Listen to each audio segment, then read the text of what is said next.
bless you.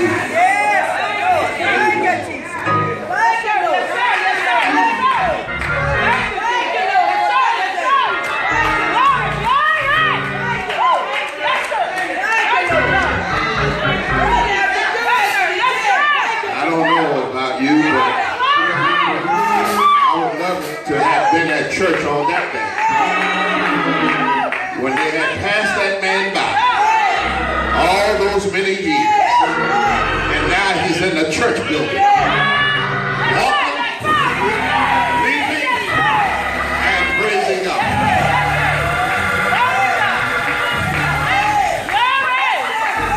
And here's the thing we need to catch. It didn't happen in the church. It happened outside of the church.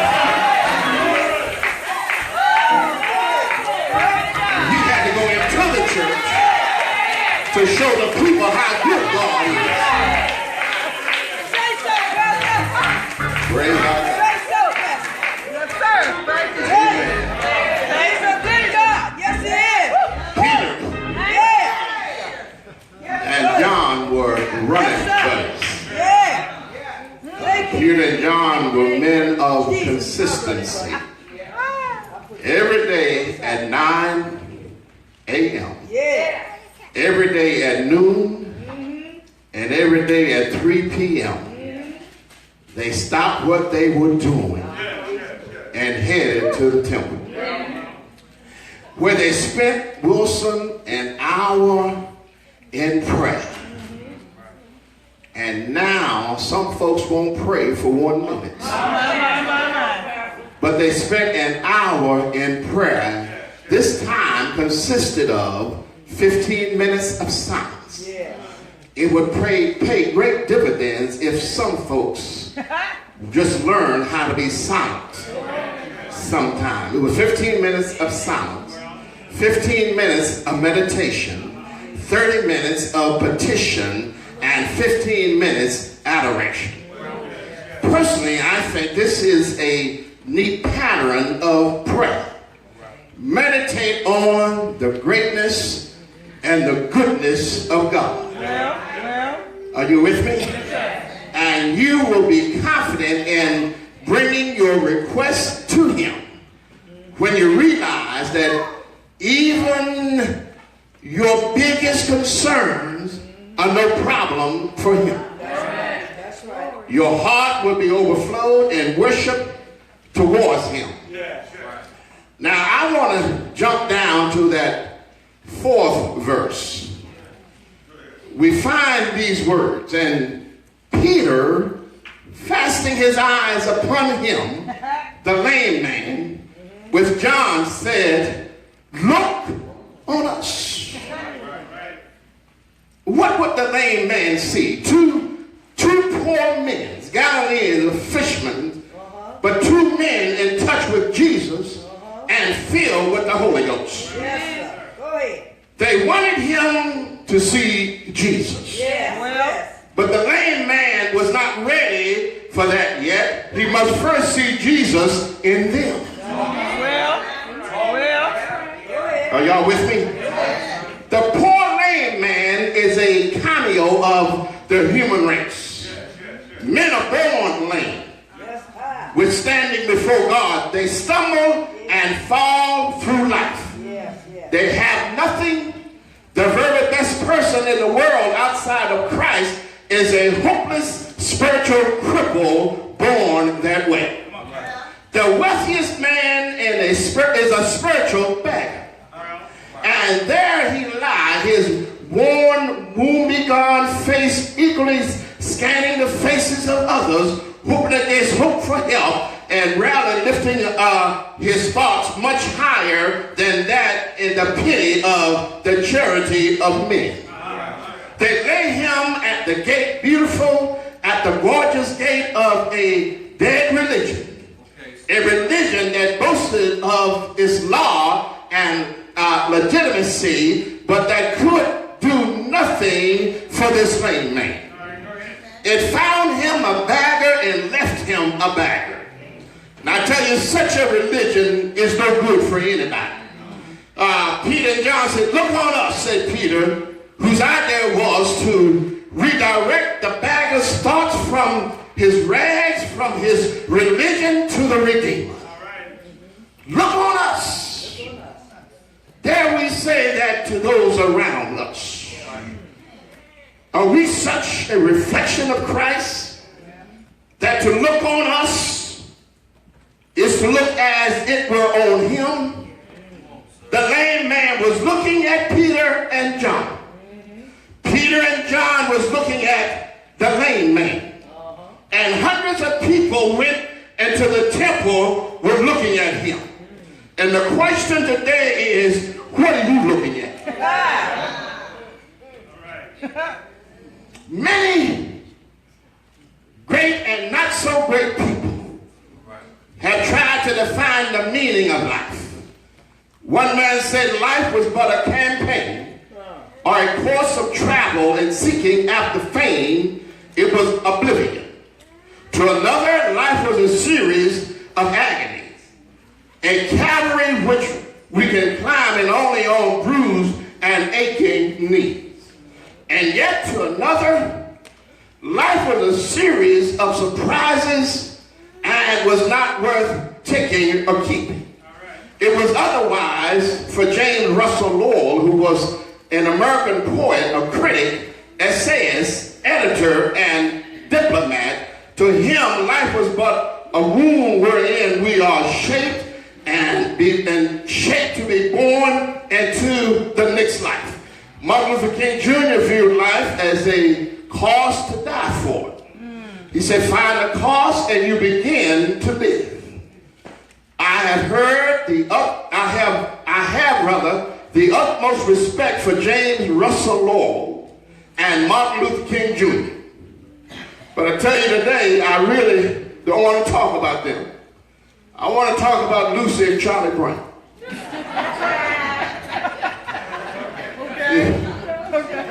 You see, one day Lucy told Charlie Brown she had finally figured out what life really is. Lucy said, Charlie Brown, life is like an ocean liner.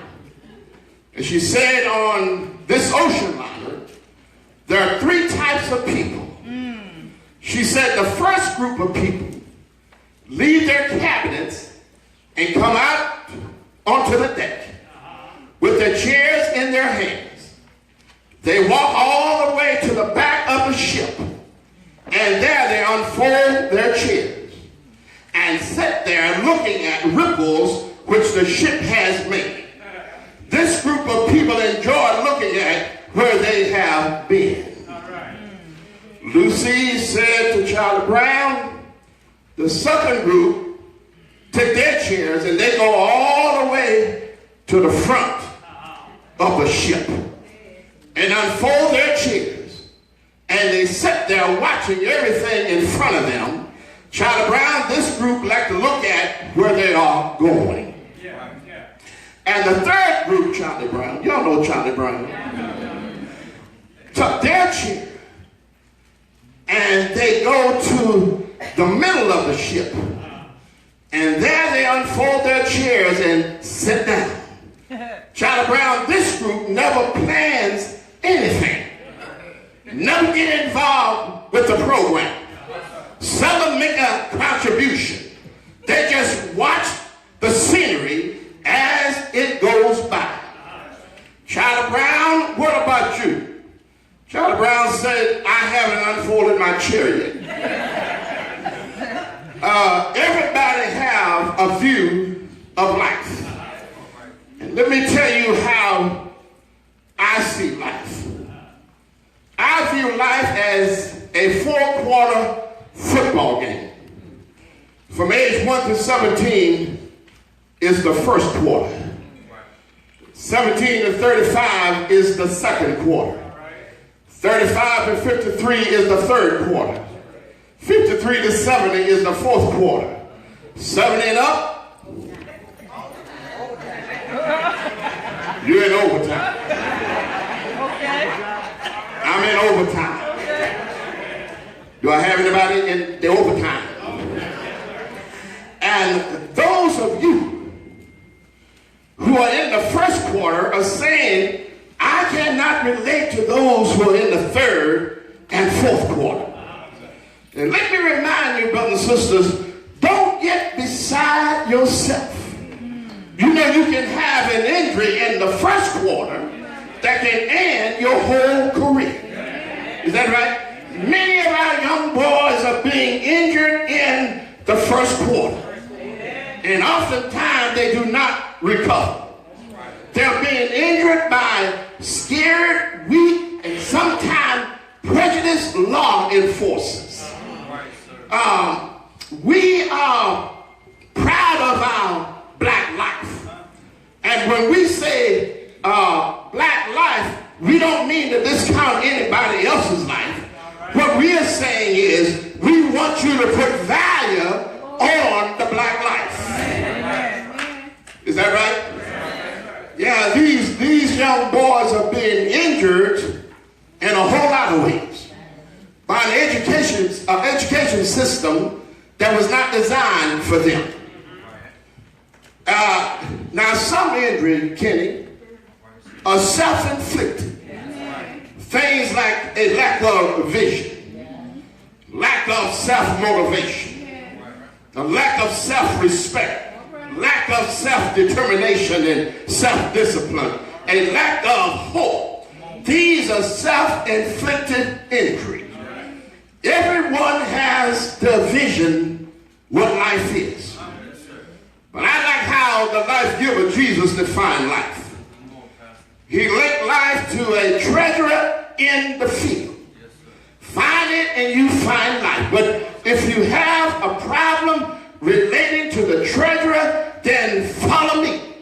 Said Jesus, for I am life. And during his earthly discourse, he spoke these words to one of his audience. He said, I am the bread of life. Are y'all with me? He that cometh to me shall never hunger. On another occasion, he told the woman at the well of Jacob, if you drink water from Jacob's well, you will thirst again. But whosoever drinketh of the water that I shall give him shall never thirst. The water Jesus gives springs up into an everlasting life. Water is refreshing. Water is symbolic of the Holy Spirit. He is the one who refreshes the believers. Every now and then I get to talk to some young folks who are feeling empty. And I tell you, brothers and sisters, there is a vacuum in every person's heart. And it cannot be filled with drugs and alcohol and external satisfaction. The vacuum is a place that only God himself can fill. Yes, sir. Yes, sir. When God fills it, Yes, sir. peace comes. Joy comes. Yes, sir. But only God can give you that kind of peace and joy. I wish I had two witnesses here. Too many people are trying to fill it with external stuff. From observation, it's clear, brothers and sisters, that people have always looked. Everybody that can see have looked at somebody or something. The first mother, the mother of the human race, Eve, looked at something. The devil got her attention and had her to give him her undivided attention. Isn't that just like the devil? He had her so focused on the only tree in the garden that had been forbidden. That was the only tree that God wanted for himself. Matter of fact, God had already instructed the man, Adam, not to eat of that tree. It appears as if Adam shared that information with Eve, but the more she looked at the forbidden tree, the more beautiful it became. And finally, she just couldn't resist it any longer. She was overtaken by her temptation. I tell you, brothers and sisters, if you look at the forbidden too long,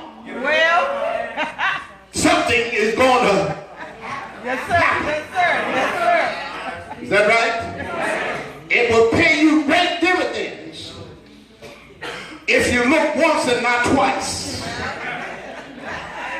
Because when you start looking beyond one, and then you look the second time, and if you look the third time, you said it. Are y'all with me? Yeah. Matter of fact, God had always, I told you he had instructed Adam. Listen, Adam, you leave that tree alone. And he had already shared that with his wife, but she kept on looking anyhow. And finally, brothers and sisters, she couldn't resist it any longer. She was overtaken by her temptation. The tempted became the tempter, and her husband Adam fell into sin. Y'all know the story. And because of that one look, man and the human race have never been the same since. Is that right? Whenever you look at the forbidden too long, it can lead to danger. Yes, sir. Yes, is that right? And possibly to destruction. Yes, sir. Is that right? David is my witness. You know David. The man who said, the Lord is my shepherd, I shall not want. But David is my witness because he saw Bathsheba taking a bath in the river. That one look cost him greatly. And first of all, he denied Almighty God. And therefore he broke the commandments of the Lord. He became an adulterous person. He stole another man's wife. He lied to cover up his sin. He had an innocent man killed. He caused an innocent baby to suffer. He became one of the world's worst fathers. All because of one look. Well. And finally, he lost the joy of the Lord's salvation. And all of this came about because of just one look. In this place, I know we've had those among us who have looked and are looking at somebody or something. There are those who are looking back at a bad situation. In a sense, we are just like the children of Israel. You have prayed to God and asked for deliverance from a bad situation. And God made a way for you to escape. And now it seems as if you are trapped in the middle. In front of you is the Red Sea. And in back of you is the enemy, Pharaoh's army. If you want to move forward, if you are going to make progress, the first thing you must do is stop looking back. There's nothing you can do about the past. The past is the past. Is that right? Are y'all going to help me here? Look at your neighbor, stop looking. Stop looking at the past. Stop looking at the Red Sea. Yeah, don't let the Red Sea discourage you. I want to say to you what Moses said to the people of God. The Lord shall fight for you. And all you have to do is to hold your peace. Stand still and see the salvation of the Lord. And I tell you, Mount Calvary, God is able to handle your Red Sea. Is there a witness in the house? Like Peter, the Lord has invited some of you to walk on the sea of opportunity. And now that the waves are raging, you have become afraid. And the waves are about to overtake you. I want to say to you, stop looking at the waves. I say stop looking at the waves that are troubling you. Yes, sir. Yes, sir. And know this about waves. Waves run out of energy. As they move closer to the shore, their power is spent. And they slowly bubble up to the edge of the sand. Always remember the one who invited you to come is able to keep you even when the waves of life are raging.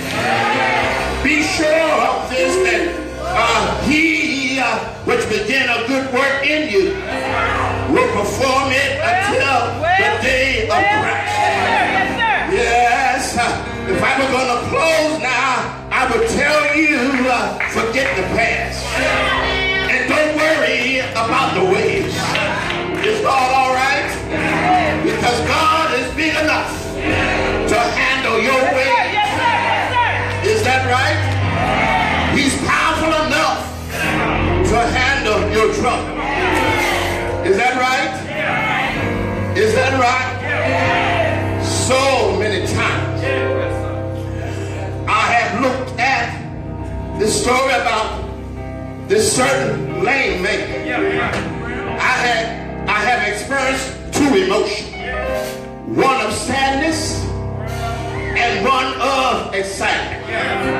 Sadness because this man allowed his handicap to reduce his life to the lowest common denominator. He merely existed. The only thing he had to look forward to was his friends picking him up from home and placing him at the gate of the temple called Beautiful. All his life, the only thing he knew how to do was to beg.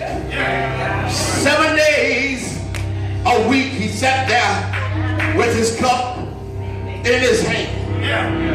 And those who felt sorry for him would drop their loose change in the cup. The young man's job of begging did not give him any long-term benefits. He could not call in and ask for sick leave. He did not have vacation time. The young man's job did not offer him an upper mobility program. And matter of fact, he couldn't even take off on holiday. And if he lived to be 65, he could not retire on Social Security. For the rest of his natural life, all he could do was beg. The lame man, friends are to be blamed for helping him being satisfied with just being a beggar. You gotta watch the type of friends you hang around with. Because a lot of times they won't be doing you any good. They will have you to become disabled because you're so dependent on them. Is that right? Can I say it one more time? Stop hanging around folks who will allow you to become disabled. Stop hanging around folks that they're not happy unless you're depending on them.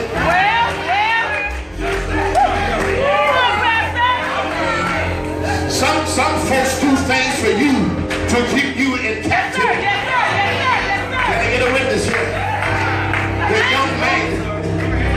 young man's job did not offer him an upper mobility program.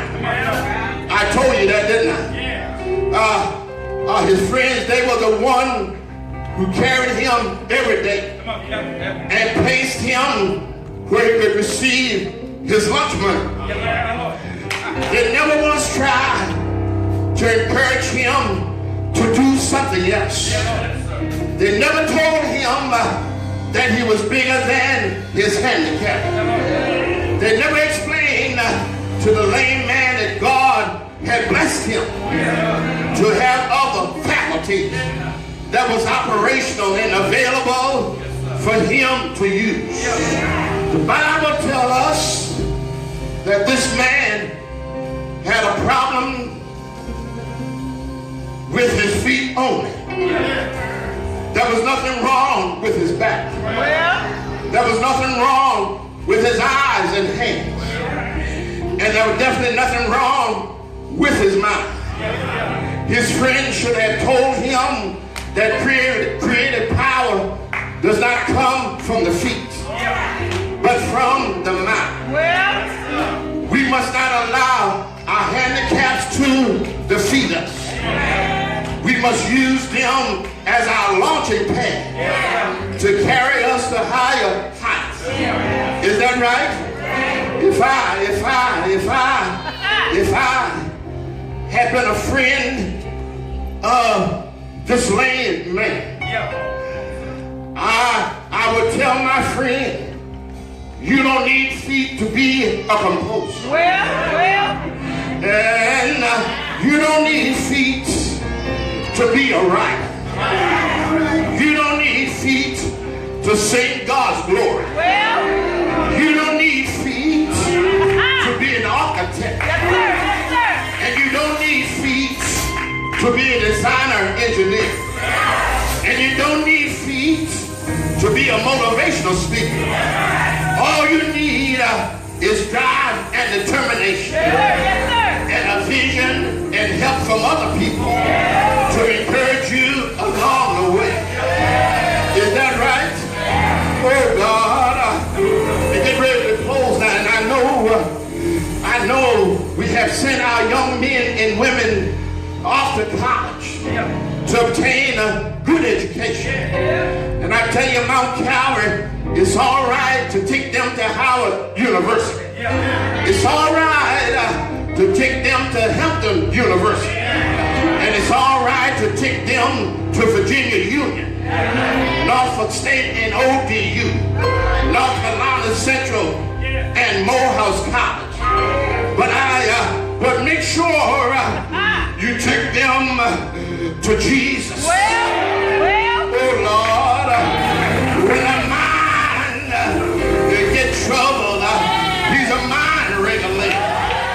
When the hearts get heavy, he'll be a heart fixer. When they can't seem to find their way, he will make a way somehow. Is he all right? Is he all right? Tell them sometime friend will be few. But Jesus, I said Jesus will be a friend that sticks closer than any brother. Is that right? Is that right? Tell them troubles will come. But I'm so glad that Jesus, oh Jesus is a bridge over troubled water. Tell them about Jesus because he has all power in his hand. No matter how low they may fall. Tell them that our Jesus is able. I said Jesus is able. Oh Lord, I see Peter now. This man is down. He's lame, but I see Peter extending his right hand. And this is what he's saying, Wilson. He says, Cyrano, have I none, but such as I have, in the name of Jesus. Rise up, rise up. There's power in the name of Jesus. Say yes. Power, wonder-working power. Power, power. Jesus, oh Jesus, Jesus, I wave them. Say yes. I'm getting ready to close now. But every now and then,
y'all help me? Don't look at me, help me. If you know this, help me. Don't be afraid of the person sitting next to you. Just blow their arrows off if it's necessary. Tell them I've been down. But one thing I know. My help.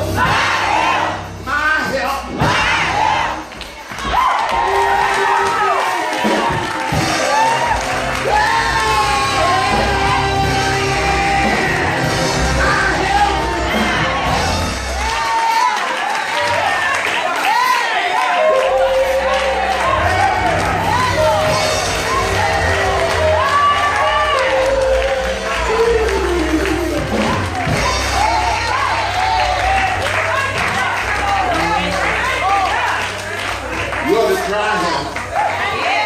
If you have never tried him, you have to try him. Amen. My help comes from the Lord, who made heaven and earth. One thing I like about this God, he never sleeps, nor does he slumber. Amen. I don't need no alarm. I don't need no security system in my house, because my God is on call 24 hours a day, 7 days a week. Oh, he's an awesome God. God bless you. Excuse me. Can I ask you a question? What are you looking at? Stop looking at the troubles and look for Jesus. Yes, sir. Thank you, Lord. Thank you, God. Thank you, Lord.